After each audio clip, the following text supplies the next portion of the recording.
오늘 우리가 함께 나눌 말씀의 제목은 예수님의 평안과 세상의 평안입니다. 요한복음 14장 27절 말씀을 함께 읽겠습니다. 평안을 너희에게 끼치노니 곧 나의 평안을 너희에게 주노라. 내가 너희에게 주는 것은 세상이 주는 것 같지 아니하니라. 아멘. 예수를 믿으면 평안해진다고들 합니다. 역설적으로 평안이 없으면 예수를 믿지 않음 때문이라는 가르침도 있는 것이 사실입니다. 뿐만 아니라 예수를 믿음으로 평안과 기쁨을 누린다는 많은 사람들의 간증이 있게 일견 그러한 가르침이 사실인 듯도 싶습니다. 그리고 성경도 예수를 믿는 우리에게 당신의 평안을 약속하고 있으므로 이건 이론과 실제가 딱 들어맞는다고 볼 수 있습니다. 그러나 문제는 나의 평안이라는 예수의 말씀에 있습니다. 아울러 세상도 평안을 준다는 것이 오늘 본문의 말씀입니다. 그러므로 내가 소유한 평안이 세상의 평안인지 예수의 평안인지를 구분하지 못하면 아무런 의미가 없게 되고 나아가서는 착각과 미혹의 씨앗이 될 수도 있는 것입니다. 하기 때문에 우리는 더욱더 성경 말씀이 무엇을 어떻게 말씀하고 있는지 살펴보아야 할 필요성이 있는 것입니다. 세상의 평안과 예수의 평안 사이에는 어떠한 차이점이 있는가? 그 차이점이 무엇인가? 한번 구체적으로 들어가 보도록 하겠습니다.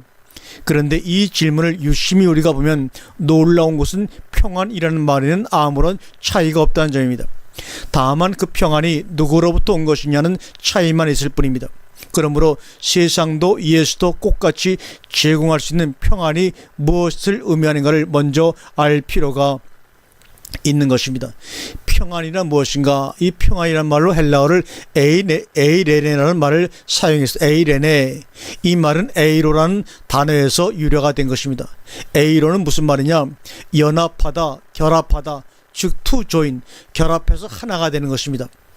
에이로, 결합, 연합하다, 결합하다는 뜻으로부터 유래된 에이레네는 따라서 하나가 됨, 고요함, 안식, 다시 하나가 되다는 의미를 갖고 있는 단어입니다. 그러니까 우리 한글에서나 영어에서 말하는 이 평안, 피스하고 오늘 성경에서 말하고 있는 평안이라는 에이레네라고 말하고는 근본적으로 의미가 좀 다르죠. 즉 평안이라는 에이레네라는 것은 분리된 상태거나 두 개 이상의 별개의 존재가 연합하여 하나가 된 상태를 의미하는 것입니다. 일반적으로 평안의 반대말인 전쟁을 생각하면 쉽습니다. 또는 분리라고 생각하면 이해가 될 것 같습니다. 전쟁이란 적대하는 두 개 이상의 나라나 단체군, 개인이 있어야만 가능한 것이고 상대적으로 평안은 어느 한쪽으로 통일된 상태를 가리킨다고 볼 수 있기 때문입니다. 그러므로 우리 인간이 평안하다고 할 수 있으려면 우리 내부에 다투는 두 개의 존재가 있을 때는 불가능한 것이고 어느 한쪽이 다른 한쪽에 투항하든지 쫓겨나든지 해야 가능한 것입니다. 즉 사도 바울이 로마서 7장에서 고백한 것처럼 내 속사람으로는 하나님의 볼 즐거워하되 내 지체 속에 한 다른 법이 내 마음의 법과 싸워 내 지체 속에 있는 죄의 법 아래로 사로잡혀가는 사항을 말씀하고 있습니다. 이러한 사항에서는 평안은 있을래야 있을 수가 없는 것입니다. 그러므로 문제의 시작은 내 속에 두 존재가 있음을 알아채는 때부터라고 볼 수가 있습니다. 그러면 그 이전 상태는 어떤 것인가? 앞에서도 말씀을 드렸듯이 평안이란 하나가 된 상태를 의미하는데 자기 속에서 두 존재가 갈등 구조를 그리고 있는 것조차 알지 못할 때는 그쪽도 평안이란 말입니다. 마치 대낮에는 한 점 어두움이 없어 평안인 것처럼 칠흑 같은 한밤중도 한 점 빛이 없어 평안인 것입니다. 갈등 즉 싸움이 일어나 평안이 깨지는 시점은 칠흑의 어두움에 빛이 비치기 시작하면서부터입니다. 이때로부터 두 평안의 다툼이 시작이 되는데 이것이 곧 해산의 아픔이요 이 고통을 지난 기쁨이 곧 새로운 평안, 어두운 곳이 하나도 없는 비단에서의 평안인 것입니다. 그러므로 오늘 본문이 말씀하고 있는 세상의 평안은 세상과의 연합을 의미하는 것이고 예수의 평안은 예수와의 연합을 의미하는 것이라는 것을 우리가 확실히 알 수가 있습니다. 이렇게 써놓고 보니까 오늘날 기독교인 가운데 이걸 모르는 사람이 있을까 싶어 민망한 생각이 들기도 합니다. 왜냐하면 기독교인이란 모두 세상과 연합된 과거가 있었고 이제는 예수와 연합되어 그의 평안을 누리고 있다고 생각하기 때문인 것입니다. 그러나 문제는 오늘날 신자들의 대부분이 과연 이 세상과 예수라는 두 상극의 갈등 구조를 몸으로 살고 예수에게 연합되었느냐 있는 것입니다. 그 갈등과 고통에 심연 없이 예수를 믿는다고 하는 것은 감히 단언하건대 거짓말인 것입니다. 왜냐하면 세상과 연합하여 평안한 삶을 누리던 사람이 예수를 만나게 되면 그 가치체계의 다름 때문에 심각한 근심과 갈등을 했던 것이 성경에 기록되어 있기 때문입니다. 오늘날 가장 큰 문제가 예수 믿으면 평안해진다든지 예수의 말씀은 우리 마음을 위로해 준다고 하는 것입니다. 한술 더 떠서 우리 하나님은 그렇게 어렵거나 복잡한 분이 아니라는 철두철미한 신념입니다. 그 신념의 근거가 무엇인지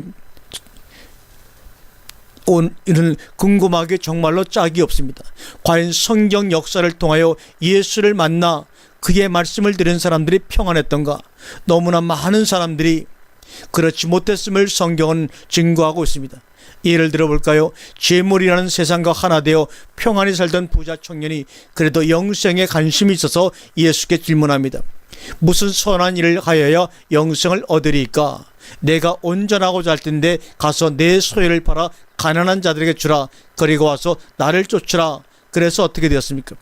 그 말씀을 들은 부자 청년이 평안히 가서 예수의 말씀대로 재산을 처분했던가요? 아니죠. 이 말씀을 듣고 근심하며 가니라고 성경이 기록하고 있습니다. 이것이 바로 성경의 기록입니다. 그 후에 이 청년이 과연 재산을 처분했는지는 알 수 없으나 아무튼 예수의 말씀에 대한 반응이 근심했다는 점입니다. 그런데 왜 오늘날은 근심도 없이 잘도 신앙생활을 하는가? 그 이유는 오늘날 교회의 메시지가 내 소유를 팔아라는 예수의 말씀을 선포하지 못하고 11조만 바치면 이란 지언의 말을 선포하기 때문인 것입니다. 그것이 그러니 평안이다. 누구의 평안인가? 바로 세상이 주는 평안인 것입니다. 부자 청년은 돈만 알고 예수를 못 믿어서 그렇다고 하면 쳐보지요. 그러면 예수를 따라다니던 제자들은 좀 더 나은 면이 있었던가? 계속되는 마태복음 19장 23절 이하의 말씀에서는 예수의 말씀을 제자들이 듣고 심히 놀라 가로되 그런즉 누가 구원을 얻을 수 있겠느냐라고 말하는 것을 볼 수가 있습니다. 오늘날 성경 말씀이 선포될 때 심히 놀라는 제자들을 본 적이 있습니까? 오늘날 이 말씀을 들을 때 듣는 여러분 가운데 심히 놀라는 여러분이 계십니까? 그것도 종에서 놀람이 아니라 이런 어처구니없는 놀람을 본 적이 있는가 하는 것입니다. 그런즉 아무도 구원을 얻을 수 없다는 제자들의 말에 동의한 예수의 말씀을 듣고도 근심이 되지 않고 평안하셨다면 더 이상 할 말이 없지 않겠습니까? 예수님의 말씀이 우리로 하여금 평안하게 하는 위로제 정도로 생각한다면 우리는 아직도 세상에서 꿈꾸고 있는 것에 불과합니다. 예수를 믿는 길은 세상 사람들에게 미움받고 핍박받는 길이요 좁고 협잡한 길인 것을 분명히 마태복음에서 얘기하고 있어요. 그래서 들어가길 구하여도 얻지 못하는 자가 많은 길이요 집이나 형제나 자매나 부모나 자식인의 전토를 벌이는 길입니다.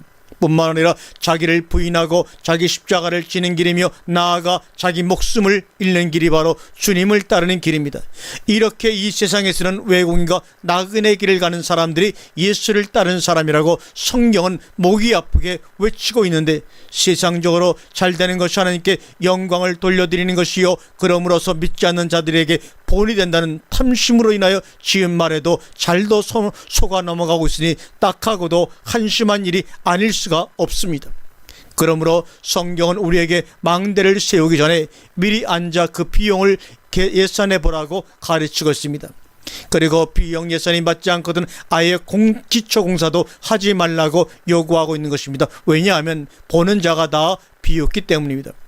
예수를 믿는 길은 나의 목숨이라는 비용이 든다는 것을 여러분 분명히 기억하셔야 합니다. 그냥 믿으면이 아니라는 말입니다. 내 목숨을 버리지 않으면 괜히 공사를 시작만 하고 이루지 못하는 불쌍한 사람이 된다는 말입니다. 그러므로 좁고 협잡하고 좁은 문입니다.